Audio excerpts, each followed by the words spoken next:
ওয়াত্তাকু ইয়াওমান তুরজাউনা ফীহি ইলাল্লাহ, ওই দিনকে ভয় করো যেদিন তোমরা আল্লাহর দিকে কি তোমাদের যাওয়া হবে। সুম্মা তুওয়াফা কুল্লু নাফসিম মা কাসাবাত, যাহা কিছু কামাই করছি কথাবার্তার দিক দিয়ে, দেখার দিক দিয়ে, হাত পাওয়ার দিক দিয়ে, মুআমালা মুআশারার দিক দিয়ে, আকীদা আমলের দিক দিয়ে, লেনদেনের দিক দিয়ে, সার্বিক বিষয় সব কিছু একদম পরিষ্কারভাবে হাতে এসে যাবে।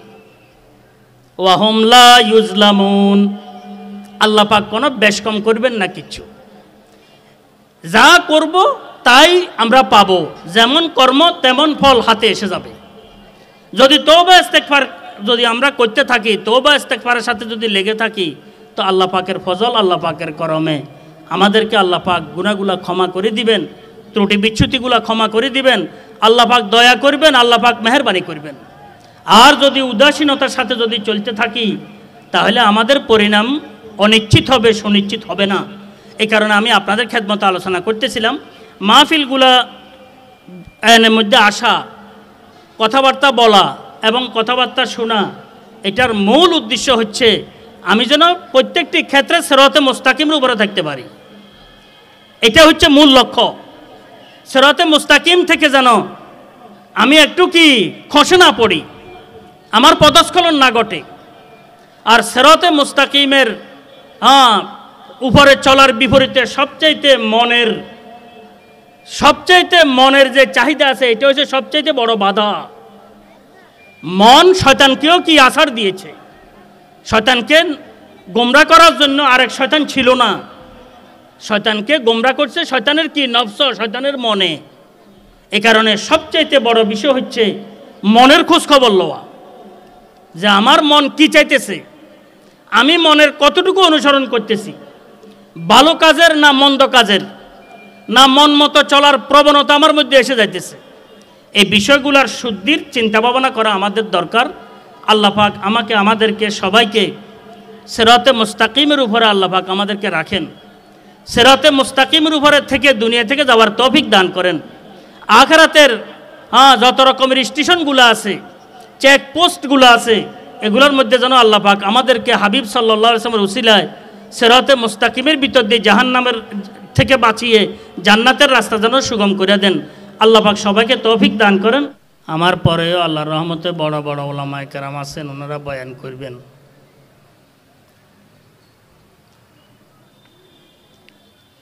আসার তৌফিক আল্লাহ পাক দান করছেন।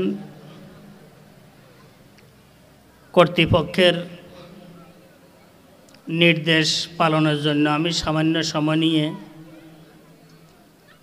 আপনাদের সামনে বসছি।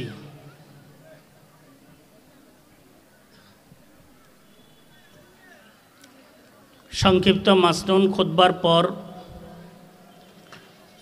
একটি আয়াতে কারিমা আপনাদের সামনে আমি তেলাওয়াত করছি। আল্লাহ পাক যদি তৌফিক দান করেন, অল্প সময়ের মধ্যে কয়েকটি কথা আলোচনা করার ইচ্ছে আছে। আল্লাহ পাক বিশেষভাবে আমাকে আমলের নিয়তে বলার এবং সবাইকে আমলের নিয়তে শোনার তৌফিক দান করেন। মাহফিলগুলো আসলে বহু কষ্ট ক্লেশের মাধ্যমে হয়। কর্তৃপক্ষের মেহনতের শেষ থাকে না।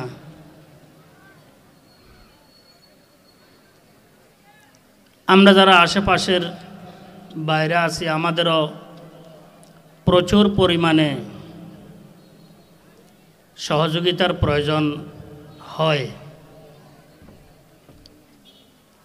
মাহফিলের উদ্দেশ্যটা কি, সে বিষয়টি আমি একটু আলোচনা করার ইচ্ছে করছি।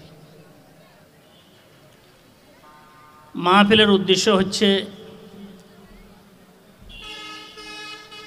যিনি বক্তা কথাবার্তা বলবেন, ওয়াইজ, উনিও যেন নিজের শুদ্ধির বিষয়টি সামনে রেখে কথাবার্তা বলতে থাকেন। তাহলে কথাবার্তাগুলোর দ্বারায় সাধারণত কোনো রকমের প্রতিক্রিয়ার আশঙ্কা থাকে না। যদি বক্তা যদি নিজে কথা চিন্তা করে যে আমার যে বিষয়গুলো জরুরি, এগুলো আমি আলোচনা করা দরকার, এগুলো আলোচনা করতেছি, তাহলে এই আলোচনার দ্বারায় সাধারণত ইহ এবং পরকালে কোনো রকমের প্রতিক্রিয়া সামনে আসে না। ভুল ত্রুটি যদি হয়ে যায় তো আল্লাহ পাক ক্ষমা করে দিবেন, নিয়ত যেহেতু তার ভালো। আমরা শ্রোতারা যারা আছি, আমাদের এলাকায় মাহফিল, আমরা আসছি বসছি, আমি ছাত্রের অভিভাবক, আমরা আসছি বসছি, না আসলে না বসলে কালকে মোহতাম সাহেব জিজ্ঞেস করবেন আপনাকে দেখি নাই, কোথায় ছিলেন। ওস্তাদ একজনে জিজ্ঞেস করবেন আপনাকে দেখি নাই, কোথায় ছিলেন। ছাত্রদেরকে ওস্তাদরা জিজ্ঞেস করবে তোমার নানা কোথায় ছিল, দাদা কোথায় ছিল, ওদেরকে দেখি নাই, আব্বা কোথায় ছিল। তো বহু সময় সাধারণত মাদ্রাসা কেন্দ্রিক মাহফিলগুলোর মধ্যে অভিভাবকরা আপত্তি থেকে বাঁচার জন্য সাধারণত উপস্থিত হয়ে থাকে।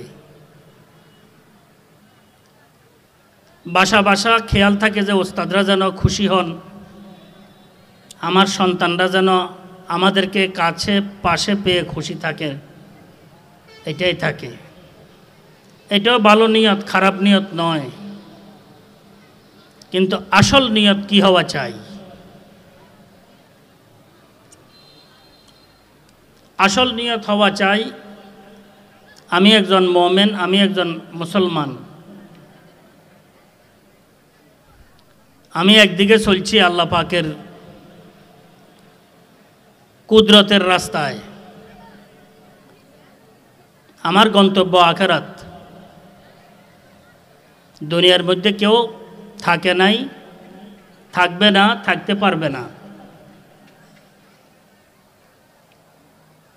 আমি একজন মুসলমান হিসাবে, ইমানদার হিসাবে আমার গন্তব্যের বিষয়টি হচ্ছে সুদূর, বহুদূরে। আমি আমার গন্তব্য পর্যন্ত পৌঁছার জন্য যাহা কিছু আমার পুঁজি দরকার, আমার আকীদার পুঁজি, আমার আমলের পুঁজি, আকীদার শুদ্ধির পুঁজি, আমলের শুদ্ধির পুঁজি,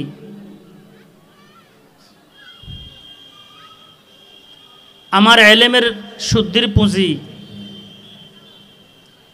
আমার চলাফেরা, উঠা বসা, মুআমালা, মুআশারা, লেনদেন, এই যে বিষয়গুলো আছে এগুলো তো আমাদের পুঁজি। এই পুঁজিগুলো যেন বিশুদ্ধ হয়, যেন আমি এই পুঁজি দিয়ে যেন সামনে অগ্রসর হতে পারি। কে কি বলবে এটা আমার লক্ষ্য নয়, উদ্দেশ্য নয়। কোন ভঙ্গিমায় বলবে সেটাও আমার উদ্দেশ্য নয়। কোন টোনে বলবে, লাহানে বলবে সেটাও আমার উদ্দেশ্য নয়। এগুলো হচ্ছে প্রাসঙ্গিক বিষয়। আমরা তো বহু সময় মাহফিলে আসি যে অমুকে কি কথা বলে দেখব, শুনব,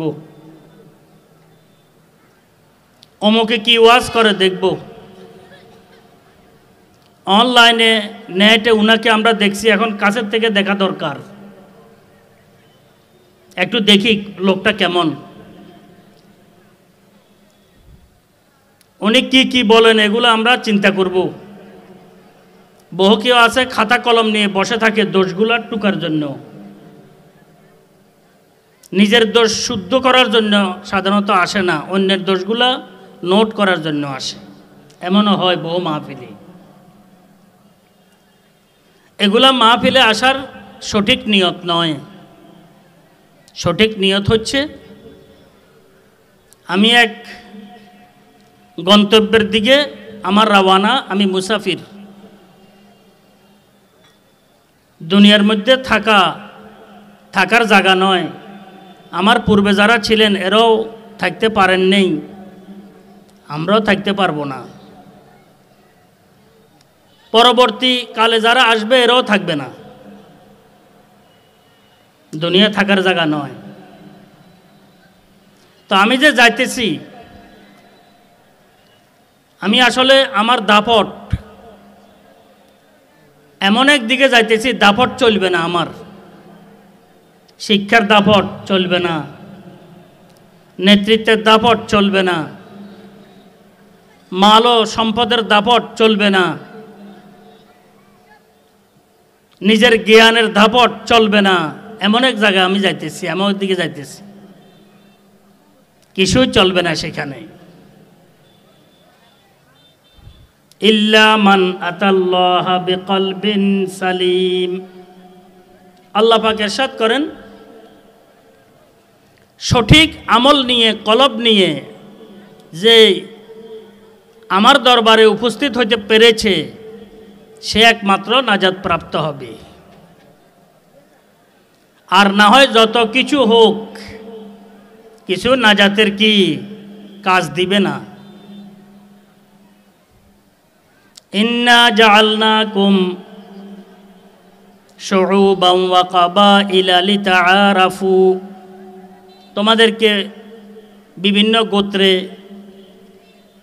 বিভিন্ন সূত্রে, বিভিন্ন স্তর বিন্যাসিতভাবে, অমুক পাটোয়ারি, অমুক ভূঁইয়া,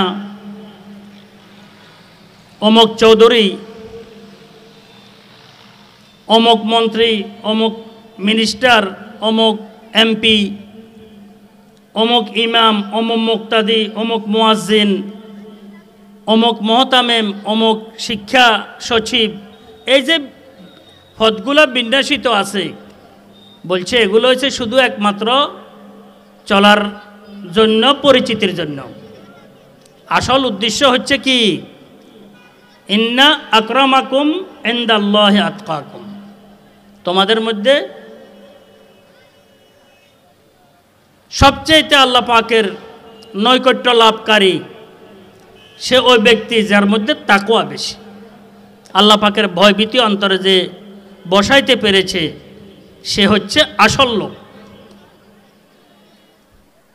আবার আমি যদি মনে করি আমার মধ্যে তাকওয়া বেশি, এটা হবে না, আল্লাহ কবুল করতে হবে। আল্লাহ কবুল না করলে কিচ্ছু না।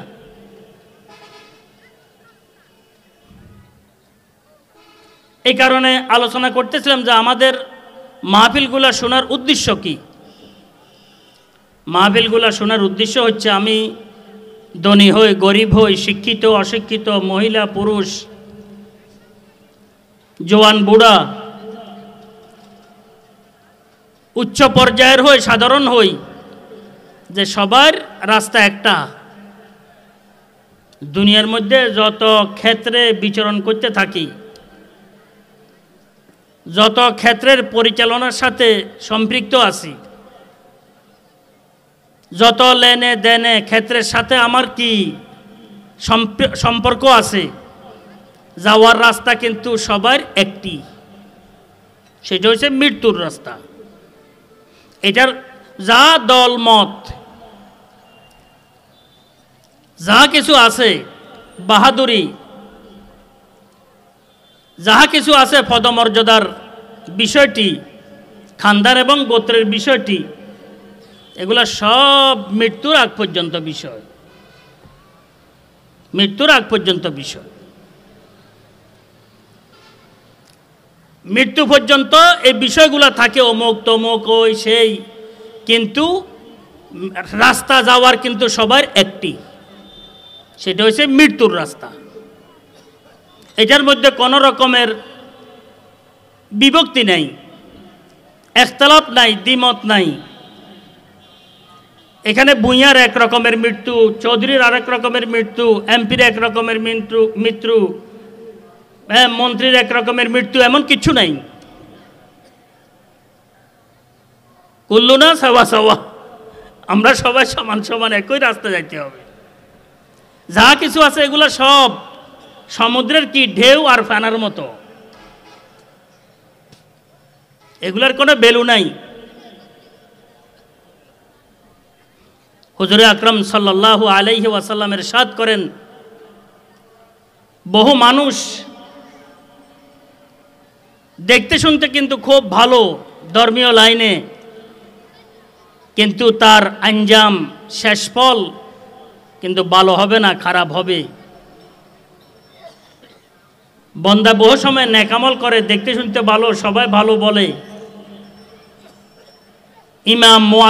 ইমাম বলতেছে, মুয়াজ্জিন বলতেছে, হাজি বলতেছে, তারপরে নামাজি বলতেছেন, সবাই বলতেছেন ভালো ভালো। হুজুরে আকরাম সাল্লাল্লাহু আলাইহি ওয়াসাল্লাম ইরশাদ করেন, কিন্তু মৃত্যুর সময় তার পরিণাম হবে খারাপ। আল্লাহ পাক তার এমন একটি দোষ আছে, যে দোষের কারণে আল্লাহ পাক নারাজ হইয়া রয়েছেন। সে কিন্তু এই দোষ থেকে তওবা করে নেই, এই দোষ সে ধরে নাই। হইতে পারে এই দোষকে সে গুণ মনে করেছে, তো তার শেষ ফল খারাপ হবে। আর বহু মানুষ ওয়া ইন্নাল আবদালা ইয়ামালু আমালা আহলিন নার ওয়া ইন্নাহু মিন আহলিল জান্নাহ ওয়াল ইবরাতু বিল খাওয়াতিম। সরওয়ারে কায়নাত জনাবে মুহাম্মদুর রাসূলুল্লাহ সাল্লাল্লাহু আলাইহি ওয়াসাল্লাম ইরশাদ করেন, বহু মানুষ দেখতে শুনতে সাধারণ, কারো আগে নাই, কারো পিছে নাই, নিজে নিজে চলতেছে, গীবতে নাই, শেখায়তে নাই, কারো হক নষ্ট করার দিক দিয়ে নাই, নিজে যা মিলে তা খায়, তা চলে, সেভাবে চলে, কিন্তু আল্লাহ পাকের দরবারে সে মকবুল হইয়া রয়েছে। আমলও বেশি নাই, পরিচিতি বেশি নাই, খ্যাতি প্রসিদ্ধি বেশি নাই, স্বাভাবিক, কিন্তু আল্লাহর দরবারে কি সে মকবুল হইয়া আছে। আল্লাহর হাবিব ইরশাদ করেন, ওয়া ইন্নাহু মিন আহলিল জান্নাহ। আল্লাহ পাক এমন রাজি হয়েছে তার উপরে, তার শেষ যাওয়াটা আল্লাহর রহমতে ভালো যাওয়া, ঈমানের সাথে যাওয়া। আল্লাহর হাবিব ইরশাদ করেন, ওয়াল ইবরাতু বিল খাওয়াতিম। শেষ বালা যার, সব বালা তার। হযরত মুজাদ্দিদে মিল্লত শাহ আশরাফ আলী থানভী রহমতুল্লাহ লিখছেন, এই হাদিসের কারণে খোদাভীতি যাদের মধ্যে আছে, আখিরাতের ভয়ভীতি যাদের মধ্যে আছে, পরিণামের ভয়ভীতি যাদের মধ্যে আছে, তাদের মেরুদণ্ড ভেঙে দিছে এই হাদিসে। আর আমি এমন, আমরা এমন, এটা বলার সুযোগ তাদের নাই। আমি এমন, তো কি হয়েছে? তো পরিণাম জানা আছে? জানা নাই। আমি অমুক, তো কি হয়েছে? তো পরিণাম জানা আছে? শেষ যাওয়া জানা নাই, তো কি হয়েছে? আমরা ওই, তো কি হয়েছে? তো ওই কিছু জানা আছে, পরিণাম নাই, তো কি হয়েছে? তো এটাকে এক ফার্সি শায়ের এভাবে বলছেন, কবি শোধে বেচে শোধ, না তুয়া শোধে মেচে শোধ, চুনা শোধে মেচে শোধ, ইয়া চুনি শোধে মেচে শোধ। বড় শক্তি দর হইলাম, তো কি হইল? ক্ষমতা দর হইলাম, তো কি হয়েছে? অমুক দুর্বল, তো কি অসুবিধা? আমি তো অমুক, তো কি হয়েছে? অমুক কিছু নাই, তো কি অসুবিধা? বহিছে গুনাদরি গোলছে তা করারে নিস, তুগর বাহারে সদি মা খেজা সোদে মেচে সোদ। দুনিয়ার মধ্যে কেউ থাকতে পারবে না, আখিরাতের দিবসে যে ভালো সে হবে ভালো, আল্লাহর দরবারে যে ভালো সে হবে ভালো, ঈমান নিয়ে যেতে পারবে যে সে হবে ভালো। ইমাম ইবনে জাওজি রহমতুল্লাহ আলাইহি, ওলামারা জানেন, বড় ইমাম ছিলেন, ইমাম ইবনে জাওজি রহমতুল্লাহ আলাইহি। ওনার বহু কিতাবের প্রণেতা, লেখক, বহু কিতাব, হাদিসের লাইনে, ফিকহের লাইনে, তাফসিরের লাইনে, ওয়াজ নসিহতের লাইনে, ওনার বহু কিতাব। ওনার কিতাবগুলো বড় তথ্যবহুল। ইমাম ইবনে জাওজি রহমতুল্লাহ আলাইহি যখন একদম শেষ পর্যায়ে পৌঁছে গেছেন হায়াতের, তো ওনার এক শাগরিদ আসি বলতেছেন, হজরত আপনি তো বহু কিতাব লিখছেন, কোন কিতাবটি আপনার সবচাইতে বেশি প্রিয়? ওই কিতাবটি আমি আমার পাশে রাখব, সামনে রাখব।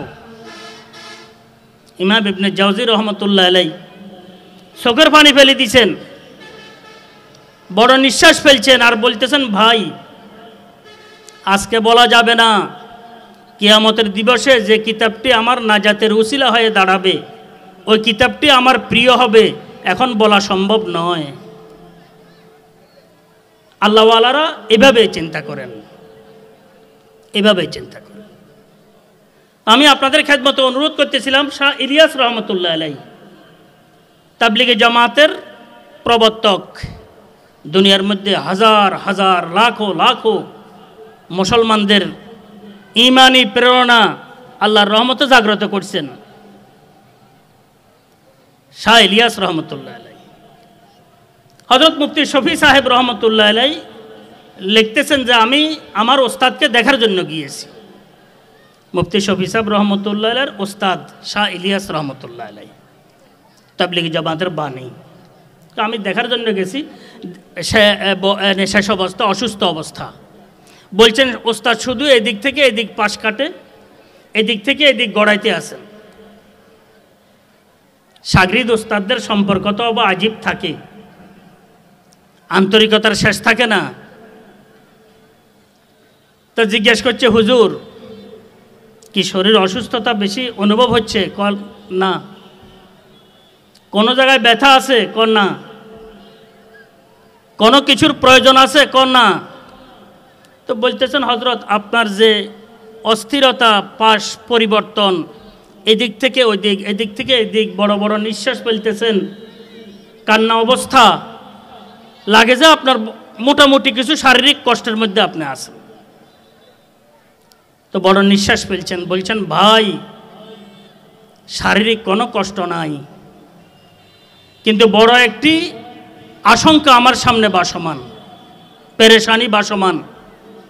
সেটা হচ্ছে আমি যখন তাবলিগি জামাতের কাজ শুরু করছি মেওয়াতের মধ্যে, আমি কখনো চিন্তাও করি নাই যে এটা মেওয়াত পার হয়ে মেওয়াতের সীমানা অতিক্রম করে অন্য এলাকায় যাবে। আমি তো শুরু করছি, এখন দেখতেছি এটা মেওয়াত নয়, হিন্দুস্তান নয়, বাইরে পর্যন্ত এটার কার্যক্রম চলতেছে। এখন আমার মধ্যে ভয় হইতেছে যে আমার সুনাম অর্জন হচ্ছে, সবাই সাবাস দিচ্ছে, সবাই আসে মোলাকাত করতেছে, দোয়া চাইতেছে, এগুলা কোনো আমার যে কর্ম আল্লাহ পাক আমার দ্বারা করেছেন এটার ফল কোনো দুনিয়ার মধ্যে আমার শেষ হয়ে গেল নাকি? আখিরাতের মধ্যে কোনো আমি খালি হাতে থাকবো কিনা, এটা আমার ভয়। এই ভয়ের কারণে আমার কি ঘুম নাই, নিন নাই। হজরত মুফতি শফি সাহেব রহমতুল্লাহ আলাইহি বলেন, হজরত আপনাদের কাছে আমরা শুনেছি, পড়েছি, যে ব্যক্তি নেক কাজ করার পর কবুল হয় না, কবুল হয়েছে না হয় না, এটার অস্থিরতায় সে ব্যাকুল থাকে, এটা আলামত হচ্ছে যে নেক কাজ কি হয়েছে, কবুল হয়েছে। আর যে নেক কাজ করে আশ্বস্ত হয়ে বসে থাকে যে আমি বহু কাজ করছি, আমার ভালো কাজ আছে, আমি ভালো ভালো কাজ করছি, বলছেন এটা লক্ষণ হচ্ছে তার নেক আমল কি নাই, কবুল নাই। আপনার যেহেতু অস্থিরতা আছে, অবশ্য নেক আমল কবুল আছে, আপনার তাবলিগ কবুল হয়েছে। শাগরিদেরও ওস্তাদকে সান্ত্বনা দিতে পারে। তা আমি বলতেছিলাম, আসলে মৃত্যুর বিষয়টি হচ্ছে আমাদের সবার সামনের বিষয়, এটা তো একেবারে সবার সামনে। দুনিয়ার মধ্যে যত শাখা প্রশাখার যত রকমের কথাবার্তা, বক্তৃতা, ওয়াজ নসিহত, উক্তি যুক্তি যাহা কিছু পেশ করছি এগুলা সব মৃত্যুর আগে আগে। কিন্তু দুনিয়া থেকে যাওয়ার রাস্তা কয়টি? একটি। সেখানে আর সব রাস্তা বন্ধ, এক রাস্তায় যাওয়ার। ভালো লোক, মন্দ লোক, মকবুল লোক, মালউন লোক, ইমানদার, বেঈমান, সবার যাওয়ার রাস্তা একটি। এখন আখিরাতের মধ্যে রাস্তা হয়ে যাবে কয়টি? দুইটি। একটি রাস্তা হবে জান্নাতের একদম দরজায়, আর একটি রাস্তা হবে জাহান্নামের দরজায়। আল্লাহ পাক ইরশাদ করেন, ফারিকুন ফিল জান্নাতি ওয়া ফারিকুন ফিস সাঈর। এখন আমি দুনিয়ার মধ্যে যাহা কিছু করতেছি সব ঠিক আছে, কিন্তু আমার মাথার মধ্যে রাখতে হবে যাওয়ার রাস্তা তো একটাই, কি আমি ভালো অবস্থায় যাচ্ছি কিনা। এখানে তো আর বহু রাস্তা নাই। এখন যাওয়ার পর রাস্তা কি বিভক্ত হয়ে যাবে দুটি। একটি একদম জান্নাতের দরজায় পৌঁছে গেছে, এটাকে সিরাতে মুস্তাকিম বলে। এটা সরওয়ারে কায়নাত সাল্লাল্লাহু আলাইহি ওয়াসাল্লাম থেকে এই রাস্তা, এটা হাইওয়ে বলা হয়, সাহারা। এটা যেতে যেতে যেতে যেতে কবর হয়ে এটা একদম হাসর মাঠ, ফুলসরাত, হাউজে কাউসার হয়, এটা জান্নাত। এটাকে সিরাতে মুস্তাকিম বলা হয়। এটা এক রাস্তা। এটার জন্য তো আমরা দোয়া করতে হয়, ইহদিনাস সিরাতাল মুস্তাকিম। অবা যদি দুনিয়ার মধ্যে কাজকর্ম করার পর, ভালো কাজ করার পর যদি নিশ্চিন্তে থাকতাম, তার প্রত্যেক রাকাতে আর দোয়া করা লাগতো না। কিতাবের মধ্যে লেখে, ইহদিনাস সিরাতাল মুস্তাকিম, ইমানদার যদি এটা দোয়া করে, এটার অর্থ হয়, এ আল্লাহ আমাদেরকে সিরাতে মুস্তাকিমের উপরে মজবুত রাখেন। না জানি কোন সময় খসে পড়ে যায়, কচু পাতার পানির মতো, একটু বাতাস হইলে বহু সময় পানি শেষ। সবচেয়ে নাজুক জিনিস ঈমানের বিষয়টি। এই কারণে এই রাস্তা একেবারে হুজুর আকরাম সাল্লাল্লাহু আলাইহি ওয়াসাল্লাম, খোলাফায়ে রাশিদিন, হযরতে সাহাবা কেরাম, তাবেঈন, তবে তাবেঈন, আইম্মে মুজতাহিদিন হইতে নিয়ে, উলামায়ে কেরাম হইতে নিয়ে, একদম কবর হয়ে, হাসর হয়ে, ফুলসরাত হয়ে, হিসাব নিকাশ হয়ে, হাউজে কাউসার হয়ে বেহেশতের দরজা পৌঁছে গেছে। এটা হচ্ছে সিরাতুল মুস্তাকিম। আর একটি রাস্তা হচ্ছে এটা জাহান্নামের রাস্তা। এটা একদম বিকল্প রাস্তা, ভিন্ন রাস্তা। এটা হুজুর আকরাম সাল্লাল্লাহু আলাইহি ওয়াসাল্লাম, হযরতে খোলাফায়ে রাশিদিন রিদওয়ানুল্লাহি আলাইহিম আজমাইন, হযরতে সাহাবায়ে কেরাম রাদিয়াল্লাহু তাআলা আনহুম, হযরতে তাবেঈন, তবে তাবেঈন, আইম্মে মুজতাহিদিন, মুহাদ্দিসিনে কেরাম, এটা নিয়ে একদম উলামায়ে কেরামের বিপরীতে গিয়ে একটি রাস্তা কবর হয়ে, হাসর হয়ে, হিসাব নিকাশ হয়ে, ফুলসরাত হয়ে, হাউজে কাউসারের পাশ দিয়ে এটা জাহান্নামে চলে গেছে। এটা হচ্ছে জাহান্নামের রাস্তা। আখিরাতের মধ্যে কোনো রাস্তা আর থাকবে না, কোনো দল থাকবে না, কোনো মত থাকবে না, ইমাম থাকবে না, মুক্তাদি থাকবে না, চৌধুরী থাকবে না, বুইয়া থাকবে না, শিক্ষার বিষয়টি থাকবে না, পদবীর বিষয়টি থাকবে না, কিছু থাকবে না। আল্লাহ পাক গনি বেনায়াজ। ওই রাস্তা দুইটা, ফারিকুন ফিল জান্নাতি ওয়া ফারিকুন ফিস সাঈর, দুইটা বিভক্ত। এখন আমরা যে এখানে আছি, আমি এতটুকু বলতেছিলাম যে আমরা কোন রাস্তার সন্ধানে আছি। আমরা সিরাতে মুস্তাকিমের সন্ধানে আছি।